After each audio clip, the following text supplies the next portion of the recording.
Allô, allô. Voilà. Avec un micro, on va pouvoir commencer. C'est toujours difficile de faire des tables rondes en fin de journée. Je vois que notre audience est un peu clairsemée. On va essayer de faire mieux au fur et à mesure qu'on avance sur le sujet. Alors, notre sujet de cette dernière table ronde de la journée, c'est les nouveaux outils et applications qui améliorent la productivité sur le terrain. Donc, sur le terrain, c'est essentiellement pour les commerciaux, mais aussi, on va parler un petit peu des cols blancs. Les commerciaux de terrain font partie des pionniers de la mobilité professionnelle. Ils ont été parmi les tout premiers utilisateurs de ces nouveaux outils mobiles qui se présentaient déjà à eux il y a une vingtaine d'années. Et c'est à leur attention que le concept de bureau mobile a été inventé. Certains d'entre vous se souviennent probablement de supports qui avaient été inventés pour travailler dans sa voiture. C'était des trucs plastiques, pas très gracieux, bref, il y a prescription, c'était il y a longtemps.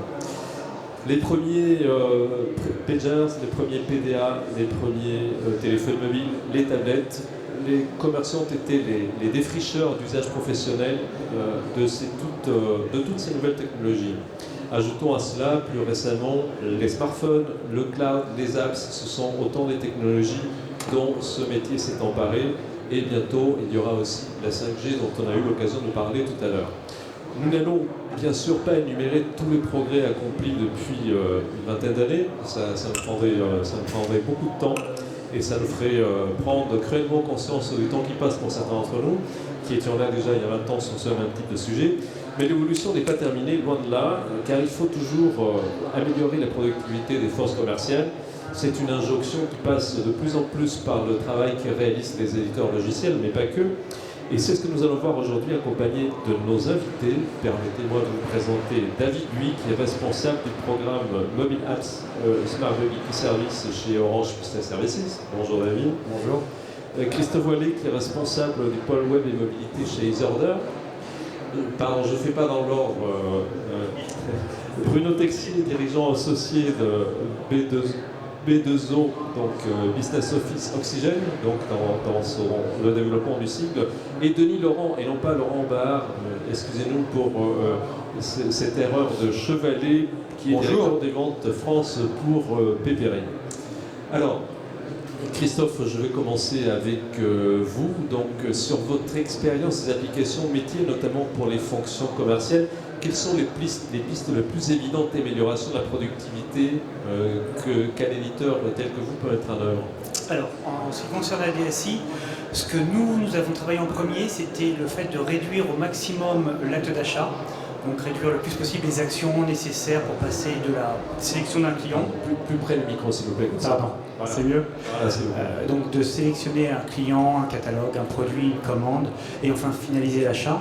La seconde chose qu'on a essayé de mettre en place, c'est le fait de présélectionner dans la mesure du possible le client en fonction de la localisation géographique, pour essayer d'identifier déjà son historique, ses actions au niveau achat, mais également relations financières, pour savoir quel genre de produit il pourrait avoir besoin en fonction de son historique d'achat. Donc le but est principalement d'automatiser le plus possible la commande en amont. Alors, réduire les interventions humaines, donc cela suppose beaucoup d'automatisation, ce que vous disiez à l'instant. Et qu'est-ce qu'on peut encore automatiser sur les applis tels que les vôtres, par exemple, qui sont déjà pas mal optimisés en ce sens? Alors, comme je disais à l'instant, la principale activité qu'on a pour l'automatisation, c'est la création d'une nouvelle commande en fonction d'un historique de commandes réalisées, de produits déjà achetés, pour pouvoir préparer en amont cette commande et pouvoir ainsi simplifier au maximum l'action d'achat au niveau du commercial et pouvoir se concentrer sur une réelle plus-value avec de nouveaux produits à présenter ou des actions similaires. Il y a également d'autres types d'actions d'automatisation comme la localisation, comme je disais, automatique à partir de l'endroit où se trouve le client, ou tout simplement en fonction de différentes notifications ou appels de web service qu'on aurait directement sur la tablette, pouvoir agir en temps réel avec le client. Bruno Texier, en préparant cette table ronde, vous me disiez que l'efficacité commerciale passe notamment par un maximum d'infos données aux forces commerciales. Comment voyez-vous ça? Quel type d'informations faut-il leur donner pour les aider? Un commercial, en général, n'a pas forcément besoin de beaucoup d'informations. Ça dépend du secteur d'activité dans lequel il se trouve. Dans l'industrie, en général, ils sont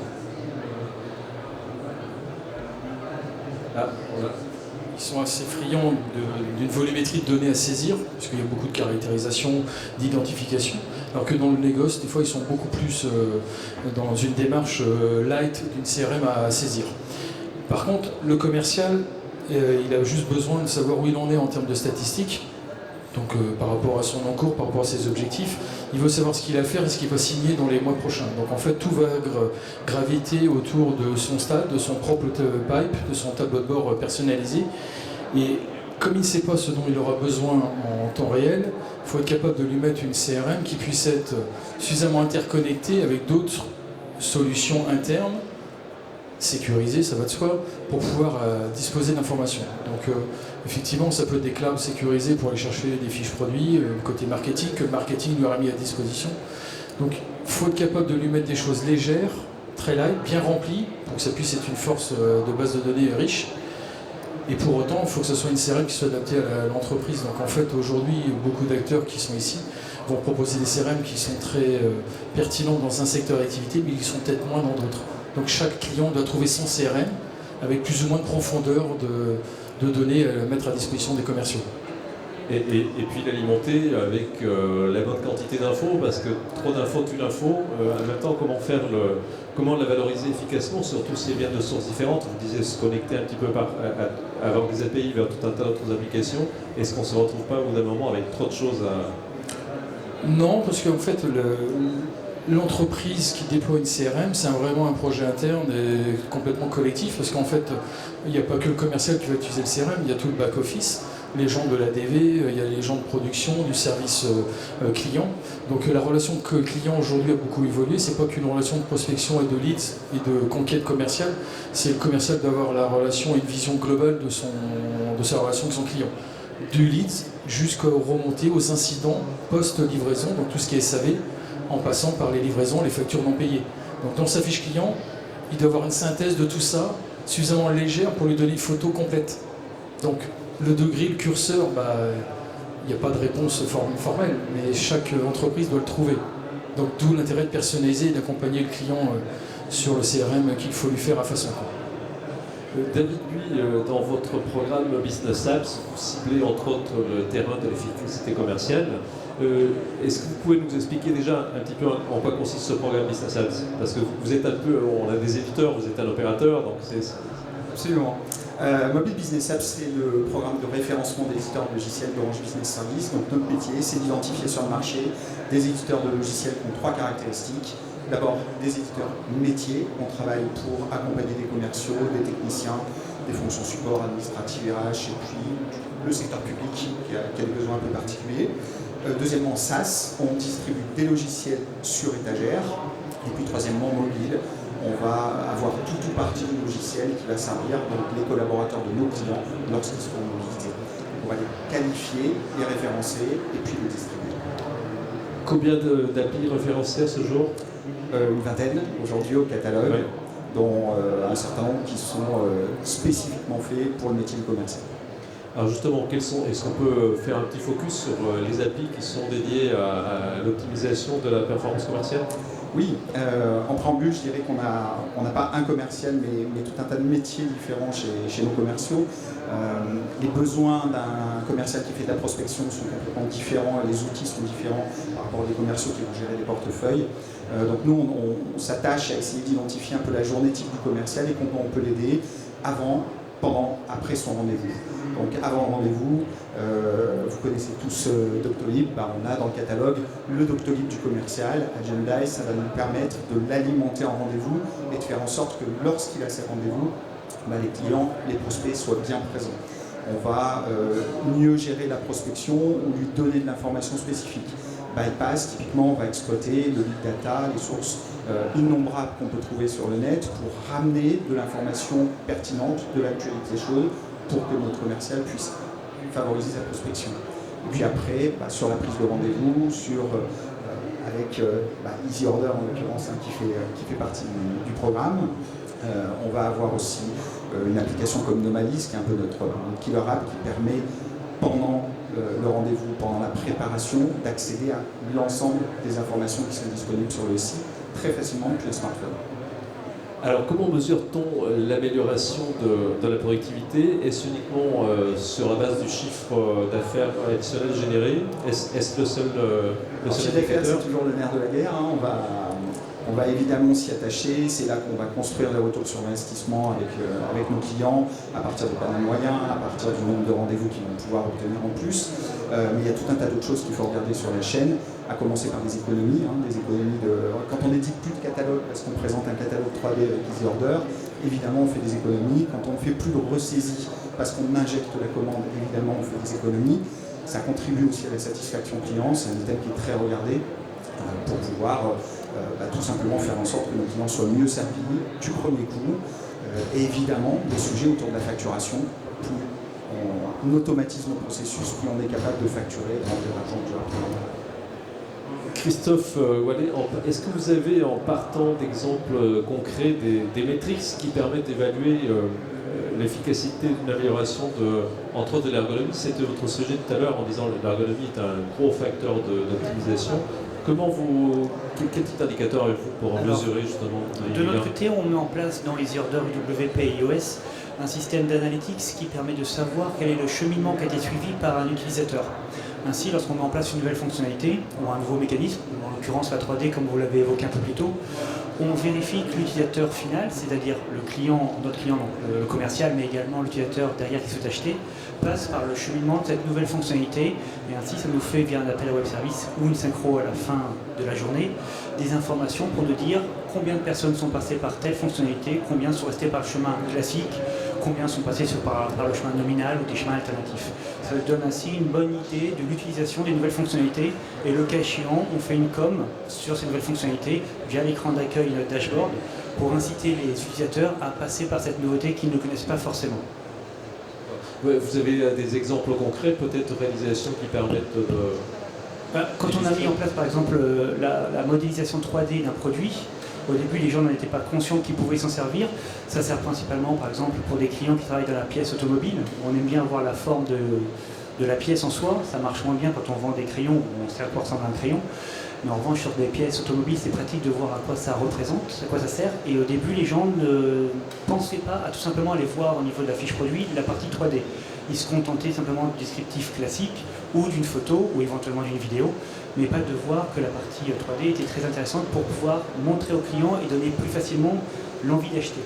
Et donc, voyant que la fonctionnalité était de très peu utilisée, on a essayé de faire plus de communication dessus pour essayer de favoriser certains clients, dont en l'occurrence un client qui est en vente, qui vend des pièces automobiles, qui passe beaucoup plus par cette fonctionnalité. Denis Laurent, vous êtes, je rappelle, directeur des ventes France de Peppery. Comment une société comme Peppery se positionne justement dans la carte des fournisseurs de solutions pour les forces commerciales? Sur quel secteur et avec quel type de clients travaillez-vous? Alors, nous proposons une plateforme omnicanal qui s'adresse à la fois aux forces de vente, aux forces de merchandising ainsi qu'aux acheteurs. Acheteurs soit solo, soit les acheteurs en centrale d'achat. L'intérêt, c'est que cette plateforme, en fait, elle a un positionnement unique dans le sens où l'intégration des données, en fait, va pouvoir alimenter à la fois le site B2B avec une possibilité de customisation extrême, ainsi que les commerciaux et les merchandisers. Le marché, c'est le marché de la grande consommation, c'est-à-dire articles de grande consommation, comme par exemple la lunetterie, les montres, les bijoux fashion, mais aussi maintenant, de plus en plus, tout ce qui est para, ainsi que outillage et technique. Voilà. Et le fait que les acheteurs B2B et les commerciaux disposent des mêmes informations, qu'est-ce que cela peut avoir comme impact sur le cycle de vente? Est-ce que ça le rend plus court, plus rapide? Alors c'est essentiel. C'est essentiel si vous connaissez bien la psychologie, il pleut. Si vous connaissez, il pleut, je crois. C'est juste la pluie. Alléluia, il pleut. Si vous connaissez la psychologie du commercial, les commerciaux ont été pendant très longtemps réticents à ce que leurs clients soient également capables de prendre des commandes sur le B2B. Moi j'ai un très grand compte en France qui s'appelle Renaissance, qui est le plus gros distributeur et producteur de bijoux Fantasy. Cette entreprise a 75 millions d'euros de chiffre d'affaires. Et nous avions senti au départ une réticence à ce que les clients puissent s'approvisionner sans les commerciaux. En fait, ça a été détourné très facilement. D'abord parce que les commerciaux sont commissionnés sur les ventes. Mais deuxièmement, tout simplement parce que le soir à 20h, avec Peppery, le commercial sait exactement ce que l'acheteur a acheté dans la journée sur le B2B et sur d'autres choses également. Et l'intérêt pour lui, au fait, c'est de pouvoir savoir ce qu'il a acheté et surtout de faire des économies de déplacement. Parce qu'il ne va pas se déplacer pour de réappro. Lui, il va se déplacer pour proposer, en fait, je dirais, des nouvelles collections, pour proposer des nouveaux kits. Vous voyez ? Pour faire une nouvelle vente qui n'a pas été faite encore. Voilà, tout à fait.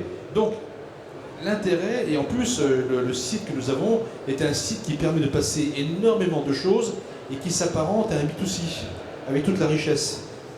Donc c'est très intéressant parce que ça permet en fait aux commerciaux de partager l'information et les commerciaux savent ce que le client a acheté. Donc c'est plutôt une notion de confiance. Il y a une culture de la transparence qui progresse apparemment. Absolument. Ouais. Qui ne va pas de soi important. Absolument, mais c'est une éducation et moi j'ai plusieurs clients en France qui sont sur ce portail aujourd'hui et c'est une demande qui demande plus de réflexion. C'est maintenant, on veut que les clients soient pour le réappro et non pas pour l'introduction des nouvelles collections. Bien. Christophe Vallée, vous avez une application qui fonctionne historiquement en mode connecté-déconnecté. Déconnecté. Je dirais, ça pourrait presque sembler un anachronisme aujourd'hui, mais il y en a beaucoup qui tournent encore de cette manière-là. Qu'est-ce que le connecté vous apporte de plus? Quel type d'infos utiles? Alors, en effet, on fonctionne de façon déconnectée initialement. L'avantage, c'était qu'on pouvait fonctionner n'importe où en France, qu'on ait ou pas du réseau, ou même qu'on soit à Paris en sous-sol, on peut ne pas avoir de réseau. En revanche, l'aspect connecté apporte une plus-value non négligeable, ne serait-ce que pour avoir en temps réel le niveau du stock d'un produit, pour ne pas frustrer un client avec une commande qu'on ne peut pas honorer. Ça peut également apporter des informations autres, comme le paiement par exemple d'une facture, quand on voit qu'un client est actuellement en instance ou en attente, lors de la visite, d'avoir en temps réel l'information comme quoi le paiement a été effectué ou autre.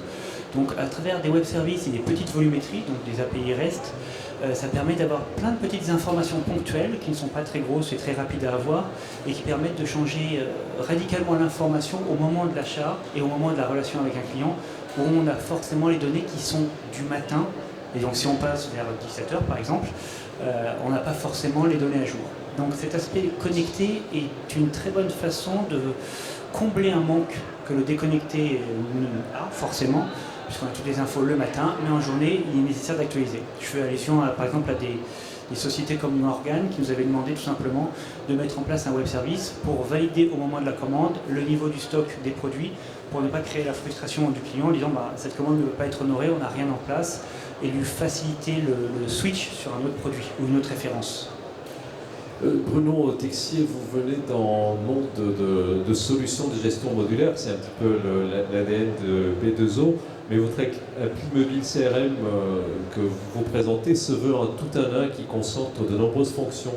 L'idée maintenant c'est d'avoir tout dans la poche. Vous avez abandonné cette approche de modularité ou bien ça se complète?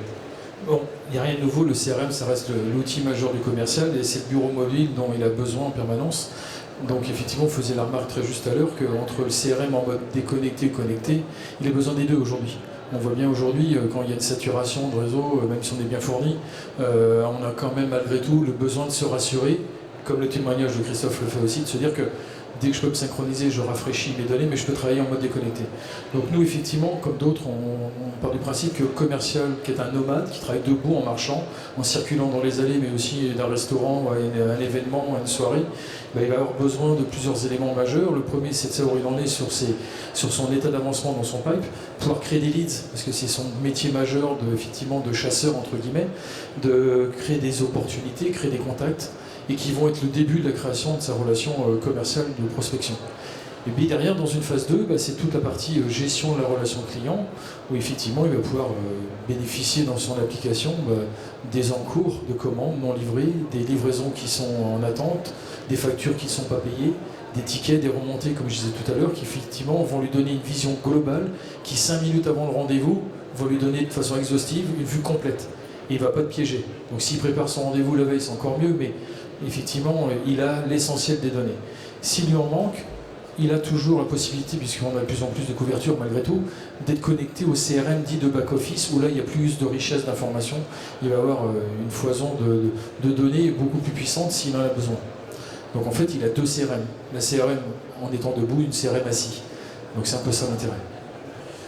Denis Laurent, l'omnicanalité, vous avez évoqué l'omnicanalité de votre application comme une des caractéristiques majeures. Qu'est-ce que cela apporte de plus en termes de productivité, le fait de pouvoir servir le commerce physique, le online, etc. et d'être aussi à la fois en front office et en back office? Alors, il y a plusieurs types de productivité. La première, si vous parlez aux DSI, aux informaticiens, eux, ça leur va bien d'avoir un seul canal d'approvisionnement des données descendantes et remontantes. Donc ça simplifie les processus.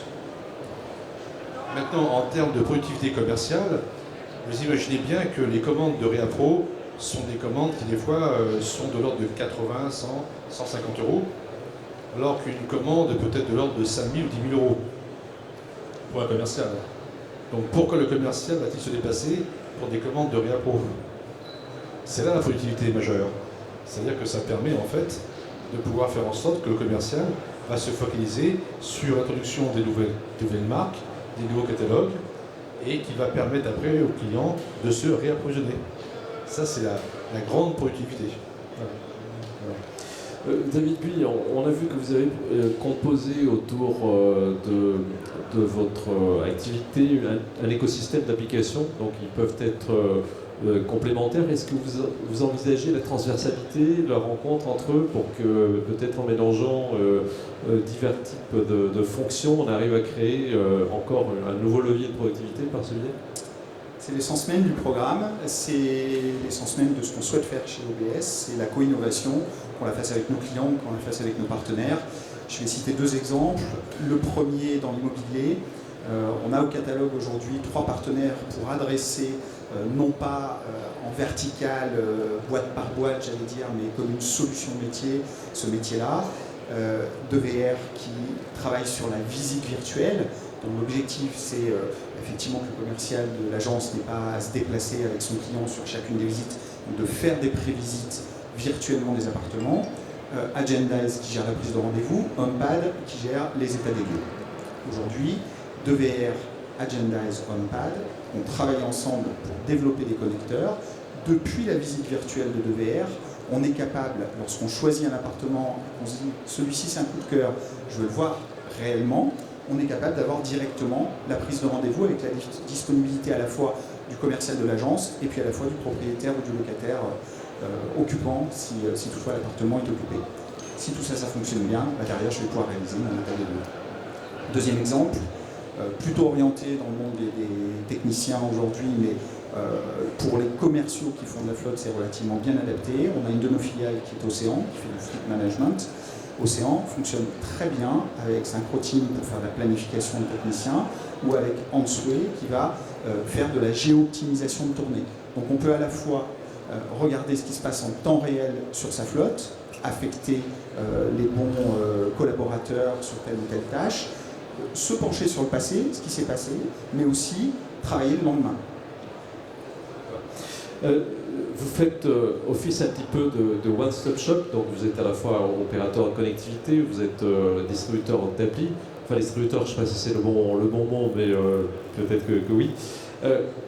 Concrètement, est-ce que quand on vient chercher une appli chez OBS, on doit prendre un abonnement avec, ou quelle est la part de la distribution d'appli qui passe par le service associé à Orange? Alors, premier point, la distribution d'applications, on la gère de manière indépendante de la connectivité. Hein. Tout simplement parce que j'allais dire chez nos clients, les personnes qui choisissent, qui décident des applications, ce sont plutôt les directions métiers, ce n'est pas forcément elles qui vont gérer la partie flotte mobile. Après, on a des applications, des cas d'usage dont le choix de l'application métier va driver la connectivité. Typiquement dans le monde du service à la personne, ou lorsqu'on parle avec Bundle, un de nos partenaires de la traçabilité de colis, souvent c'est des personnels qui n'étaient pas équipés de mobile, et donc que l'on va, au moment du choix de l'application, équiper avec un smartphone, avec une carte SIM, de l'application data. Sur certains sujets comme la protection de travailleurs isolés, ça va être le cas, mais j'allais dire de manière plus importante, parce qu'on va pouvoir le lier aussi notamment à des sujets comme la PNR, hein, les réseaux privés, les priorisations des flux, parce que là on parle de sécurité humaine. C'est vrai que quand on parle d'un métier du commercial ou d'un métier du technicien, ce sont quand même, et vous l'avez dit en introduction, des populations qui sont équipées de longue date. Donc là on va plutôt être dans l'optimisation, le changement du matériel pour trouver quelque chose qui est plus adapté, le choix du bon device, la reprise des plateformes, la sécurisation du device. Vous avez évoqué la protection de travailleurs isolés en passant, donc c'est demain que vous avez une table ronde là-dessus. Jeudi matin. Voilà, demain matin. Donc si vous voulez en savoir plus sur le sujet, il faudra revenir demain matin pour cette partie-là. Christophe, je voudrais revenir vers vous sur la question de la connexion, déconnexion. Rendre connecté une appli qui ne l'est pas nativement, est-ce que cela suppose de tout changer ou est-ce que vous vous adaptez Alors, dans un premier temps, on peut en effet s'adapter et modifier pas mal d'éléments pour passer de la déconnexion, donc de l'asynchronisme au synchronisme, en ayant quelque chose de connecté. En revanche, à plus long terme, il est préférable de repenser l'application dans son ensemble, y compris son modèle de données. C'est pour ça que notre application actuelle EasyOrder fonctionne en déconnecté et migre de plus en plus sur des fonctionnalités connectées. Mais on pense également la refaire, comme on l'avait commencé déjà l'année dernière avec du Xamarin, pour une version unique entre iOS, Android et WP.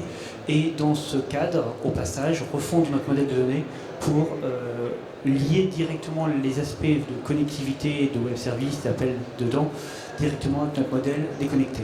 Donc on peut faire en effet la migration de l'un vers l'autre, mais après il est préférable aussi de